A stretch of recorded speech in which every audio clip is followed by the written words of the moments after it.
بدا الفيلم ديالنا اليوم مع بيتر اللي فخ من نعاس مخلوع على الصوت ديال الزديح جاي من الحيط.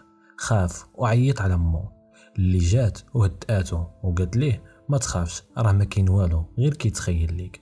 لا غد ليه في المدرسه غنشوفو بيتر كيتعرض للتنمر من جميع الدراري اللي في قسمه، وخصوصا من عند واحد الدري سميتو بيريان، وهذا الشيء اللي غادي يخليه ديما بوحدو وما كيهضر مع حتى واحد. غتلاحظ الاستاذه ديالو هذا الشيء ومشات تهضر معاه وبقات كتقرب منه. من بعد في العشاء غادي يطلب من امو انه يحتفل بالهالوين بحالو بحال جميع الدراري. كارول امو رفدات وغوتات عليه. باه قال له ماماك راه خايفه عليك. قال لهم مناش وعلاش؟ قالوا ليه قبل واحد المده واحد البنت تختفت في نص النهار الهالوين ومن داك الوقت ما لقاوهاش. وهو ناعس غادي يفيق على نفس الصوت اللي سمعو من قبل. خاف وبقى كيغوت. سمعو باه وجا لعندو قال له مالك؟ قال ليه سمعت واحد الصوت غريب جاي من الحيط. هدؤو وقال ليه ما تخافش، هادو ما يكونوا غير الفيران. لا غد ليه باه غادي يدير السم باش يقتل الفيران. الولد ما عجبوش الحال حيت باغي يدير السم للفيران وغادي يقتلهم. باه قال ليه انا كندير هادشي غير باش نحميك. بيتر غادي يستغرب من الريحه ديال السم اللي فيه الريحه ديال القرفه. في المدرسه المعلمه تلاحظ ان بيتر راسم واحد الرسمه غريبه بزاف على شكل بنت كطلب المساعده. اتخذ المعلمه ديك الرسمه ومشات للدار ديال بيتر تدوي مع والديه. الام غادي تصدم من داكشي اللي شافت وقالت للمعلمه ديالو بيتر الخيال ديالو كبير ما تديش عليه. من بعد دخلت عنده لبيتو وغوتت عليه بسبب ديك الرسمه. في الليل داك الصوت يبقى يعيط عليه وكيقول ليه انه باغي نهضر معاك، ما تخافش مني، ممكن نكونوا اصدقاء. وغادي يوافق. لا غد ليه بريان صاحبو اللي في القسم غادي يدفعو ويطيح ليه اليقطينه ديالو اللي راسم عليها وتهرسات. بيتر الليل كامل وهو كيبكي وحتى واحد ما حس بيه، حتى غادي تدوي معاه داك البنت اللي في الحيط. هضرات معاه ونساتو وخفات عليه وقالت ليه خاصك تدافع على راسك وترد على داكشي اللي دار ليك. الغريب ان لا غد ليه بريان يجي عنده واعتذر ليه وعطاه اليقطينه ديالو، ولكن هو ما تقبلش الاعتذار ديالو وبقى تابعه ودفعو في الدروج تتهرست ليه رجليه. غادي يجريو عليه من المدرسه. باه ومو تعصبوا بزاف وخا بقى كيرغبهم ويطلبهم يسدوا عليه في لاكاب ديال الدار عقابا لي على داكشي اللي دار. في داك الوقت المعلمه ديال بيتر تكون شاكه ان شي حاجه غريبه كتطرى مع بيتر وتكتب ليه الرقم ديالها في ورقه ديال الامتحانات وداتها للدار ديالو. منين دخلات تلاحظ ان الاب كيسيل منه الدم. منين سولاتو قال لها انه تجرح بالخطا. الام كانت كدوي معاه بواحد الطريقه خايبه، وهذا الشيء منين المعلمه طلبت منهم انهم يدخلوا بيتر لمدرسه واحده اخرى. الام غادي تعصب وقالت ليها دخلي سوق راسك، هذا الشيء كيهمنا حنا وما غاديش تخافي على ولدنا اكثر منا. في نفس الوقت بيتر سمع الصوت ديال المعلمه وبقى كيغوت باش تعاونو. هي ما سمعاتوش بسبب الصوت ديال الماكينه الصابون. من بعد مارك طلب منها تمشي. الام صوبت ليه حلوه وهبطت تصالح معاه وقالت ليه يا ريت تكون تعلمتي من الدرس. بيتر كان خايف منهم بزاف. منين مشى لبيتو اتهضر معاه البنت قالت ليه رد البال معاهم حيت غادي اديوك. رد عليها بابا وماما كيبغيوني ومستحيل ياديوني. انا بغيت نشوفك وانتي شكون؟ قالت ليه انا اختك وإلا شفت التقبه اللي في الحيط غتشوفني. قالت ليه رد بالك بابا وماما راه خايبين وهما اللي سجنوني من ورا الحيط ودخلوني من واحد الباب كاينه من ورا الساعه اللي في بيتهم. شويه لاحظ ان شي حد من ورا الباب وشي حد كيحلو وغادي يبين ليه الشبح ديال باه نيشان ويبان ليه واحد اخر كيشبه لمو. غادي ينوض مفزوع وامو جات لعندو وهداتو وقالت ليه ما تخافش غير حلمه خايبه ما عندك مناش تخاف.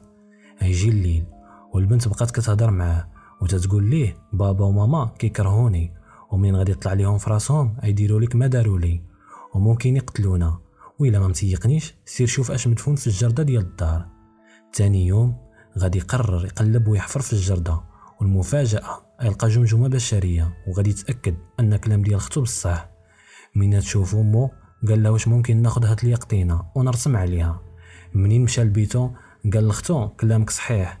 قالت ليه داكشي اللي شفتي هي الجثه ديال ديك البنت اللي اختفت في الهالوين وهذا الشيء قبل ما تولد، وداك البنت عرفت بلاصتي وبغات تعاونني ولكن بابا وماما قتلوها.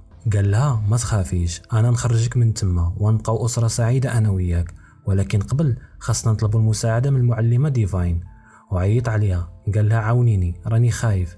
هتسمع امه وخطفت منه التليفون وهضرات مع المعلمه قالت ليها راه غير بغى يسمع صوتك حيت توحشك، وغادي تغوت على الدري على هذا الشيء اللي دار، وهداتو انها تعاقبه من جديد. اي خاف وطلب منها المسامحه. والام تشوف ديك التقبه اللي في الحيط وتوترات وخبعاتها. سولات الولد اش قالت ليك؟ عندك تيق كلامها، راهي الا تصنتي ليها اتندم. وتسنات حتى جا راجلها وعاودت ليه كل شيء، وبيتر كان كيتصنت عليهم. اي حسوا بيه ومشى كيجري لبيتو ودار راسو ناعس. تبعو باه وقال ليه غدا تعاوني ندفنو شي حاجه في الجرده. بيتر يتخلع بزاف. لا غد ليه اللي غادي يصادف عيد الهالوين يكون باه باغي يدفن معاه داك اليقطين اللي ضاع وخماج. وقال ليه الحاجه الخامجه ضروري نتهناو منها ونبعدوها علينا وندفنوها. الولد يخاف ويحس ان باه بحال اللي كيمعني عليه، وباه ومو باغيين يديروا ليه ما داروا لختو. في الليل في العشاء غتكون الام باين عليها انها متوتره حيت ما كتحملش داك الدراري اللي كيطلبوا الحلويات ديال الهالوين. الاب يلاحظ ان المذاق ديال الماكله متغير، وقال لمرتو على زدتي القرفه بزاف في الماكله. قالت ليه لا ما زدت والو، وضاقت الماكله حتى هي. الاب يلاحظ ان بيتر ما كياكلش، تما يعرف ان بيتر حط لهم السم ديال الفيران في الماكله. وطلب من مراتو تعيط على الاسعاف بالزربه، ولكن من جات تعيط لقات السلك ديال التليفون مقطوع. الاب بقى كيتقيا حتى مات. بيتر خاف ومشى كيجري للفوق، امو تابعه وهي هازه موس بقات كتجري من موراه حتى الدري دفعها في الدروج طاحت على الموس. هبط عندها باش ياخد السوارت، وقبل ما تموت قالت ليه عندك تحل عليها الباب وتخرجها. الولد ما سمعش لهضرتها ومشى لبيتهم، حرك الساعه وفتح الباب اللي من موراها وحرر كائن كيخلع بزاف. تخلع ومشى هارب لبيتو وتخبى تحت الناموسيه. منين سمع الصوت ديال ضحكتها الشريره وهي كتقول ليه نجحتي في القتل ديال باك وامك، انت وحش بحالي، وبقات كتجري من موراه. في نفس الوقت بيريان جمع صحابه ومشى عند بيتر باش ينتقم منه حيت هو اللي هرس ليه رجليه. مهم دخلوا للدار وبقاو كيهرسوا ويدقدقوا فيها، وهما ما عارفينش انهم غادي يواجهوا اكفس وحش ممكن يتخيلوه. شد الولد الاول وقطعاتو. بيريان يشوف الجثه ديال الام، وقبل ما يهرب الوحش يهجم عليه وقتلو. يكون باقي واحد طلعت لعنده وحيدت ليه راسو. ونشوفوا ان الوحش بنت ولكن كتمشي في الحيط بحال العنكبوت. دخلت لبيتو وقالت ليه انت منين زاديتي فرحوا بزاف وهما كيبغيوك وكيدلعوك، اما انا منين تولدت مشوهه وتخلعوا مني وحبسوني في القفص مع الرتيلات والفيران، وتما تعلمت نعيش بحالهم، نمشي على الحيوط ونعض، والاهم من هذا الشيء تعلمت كيفاش نضحك عليك ونخليك تقتلهم. وجراتهم تحت الناموسيه وداتو اللكاب. بقى كيغوت وكيطلبها باش تطلقو. في ديك اللحظه اجي عنده المعلمه ديفاين حيت بقات مشوشه من المكالمه ديالو. تهجم عليها البنت وجرحتها من رجليها. المعلمه تخلع منين شافت دوك الجوتات وبقات كتعيط على بيتر، وهزات معاه حديده وقدرت توصل ليه ودخلت لبيتو. شافت يدي خارجه من داك الثقبه وسولاتو اشنو هاد الكائن. قال ليها هادي اختي. بقات كتهرس في الحيط باش تخرجو حتى خرج ومشى جاب السوارت من القفل. وهما خارجين المعلمه تخرج، ولكن بيتر جبدو البنت لعندها وجراتو ودخلاتو لواحد البيت مظلام. بيتر يكون فاقد الوعي.